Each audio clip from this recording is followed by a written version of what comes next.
So when you want to take your Insta poetry game to the next level, then you have landed on the right video. Well, for the people who have been here since the last video, first of all, let me thank you all so much for all the love and warmth. And as I promised, I'm here with another one where we'll be discussing a pro tip to take a poetry game to the next level. So stay tuned.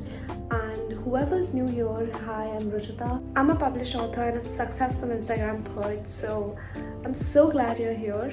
I hope you all do the deeds, like, share, subscribe. In today's video, we'll be discussing about how you can actually make your poems more visually pleasing.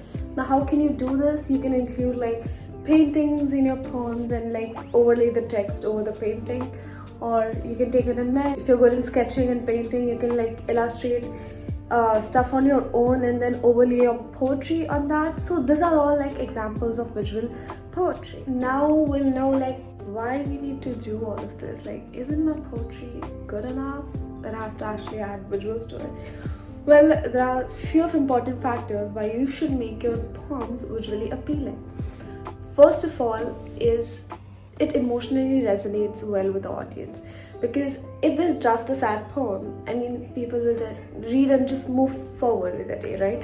But if you have a good illustration, a good line art with it, and then you have the poem in the corner, it will instantly resonate with your audience, right?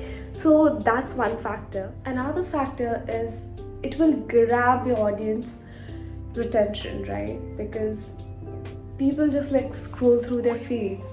Anyone barely has any time like to pause and read what you've written. So having an impactful visual in your poetry, it really makes a big difference for people to like, stop scrolling and it's like, okay, I can see something here, so let me just go through and read. Now, as we have covered like what is visual poetry and why is it important to include it in a poetry game, so now we'll discuss like how can I actually do it, right? That's the part y'all are here for. So there are good designing tools for this, and mostly I use Canva for that. Like, if you like go and have a look at my page, I'm barely a visual poet, by the way, because all you'll see is whites mostly. But since like months ago, like I was into this area because I wanted to tell you all about it, because I see a lot of good poets out there. I'll just mention a few of them I love in the description, so please have a look, please follow them and like show them love. But I just saw their pages and it was like, wow, I want to do something on my own, but I don't want to copy them. So I have a few of visual pieces on my page and you can have a look. I'll just mention the handle here, so you can just tap there. The link will be in description, all of that stuff. You can just have a look. Personally, I use Canva to create most of my posts. But apart from that, if I want to add visuals to the poetry, if I want to insert an image, if I want to illustrate, or if I want to handwrite something, I use PicsArt and Adobe Spark for that, and they really help me well with that. I'll just mention all the links of the apps I'm talking about in the description as usual. Don't worry, I got you covered, But yeah, these are the two main editing apps I use to make my poems more visually pleasing. And the images I use to overlay my poems on are mostly from Tumblr, Twitter, Pinterest. Like, I literally have a folder on my phone where I like stuff all the images which like I think might resonate with my poems someday in future, but I have them saved there.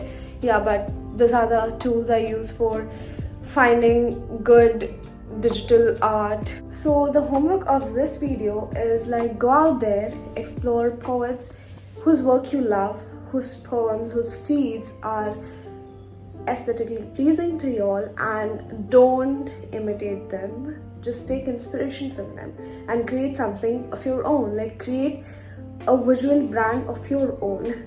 Don't like copy someone else, please. I'm not preaching that here. Just find your own visual style, experiment with fonts, experiment with images, what you want to include in your poetry. Like, are you just a line art person? Are you illustrating person? Like, you love illustrations in a poetry? Are you the image person, you would love images. Are you the painting person, like you will just have a shadow of painting in the background and you'll have the text overlaid, something like that. Like find your own juices, you know, like find your own interest. Don't just imitate anyone. And taking inspiration is well and good, I would really recommend.